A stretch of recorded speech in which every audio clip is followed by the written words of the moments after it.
Bwana Yesu asifiwe.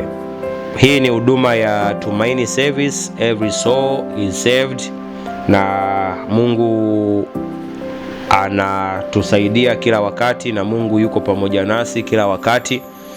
Na ujumbe ambao Mungu anauachilia siku ya leo kwa ajili yetu mimi na wewe, Mungu anataka tusiwe na hofu. Mungu anataka tujiamini. Sasa swali linakuja kwamba ikiwa Mungu anakupenda, hofu ulionayo ni ya nini? Ikiwa Mungu anakupenda, hofu ulionayo ni ya nini? Maana yake watu wengi wanasema Mungu ananipenda, Mungu ananipenda, lakini ana hofu kuliko unavyoweza kufikiria.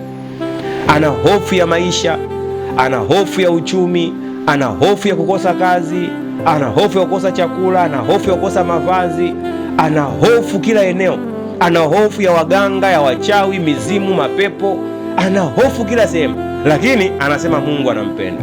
Sasa Mungu anakupenda vipi ikiwa wewe ndani yako una hofu? Pendo la Mungu halina hofu. Mungu anatuambia kwenye kitabu cha waraka wa kwanza wa Yohana, ile sura ya 4 ule mstari wa 18, Bwana anasema katika pendo hamna hofu, lakini pendo lililo kamili huitupa nje hofu, kwa maana hofu ina adhabu, na mwenye hofu hakukamilishwa katika pendo. Kwa hiyo hujakamilika katika pendo, na Mungu anasema wazi, Mungu ni upendo, Mungu ni pendo. Kwa hiyo sasa, kama huna Mungu, maana yake una hofu, una wasiwasi, una mashaka. Na unaposema kwamba Mungu anakupenda, unaposema Mungu ninampenda, hofu inatoka wapi? Hofu ni ya nini? Hofu ulionayo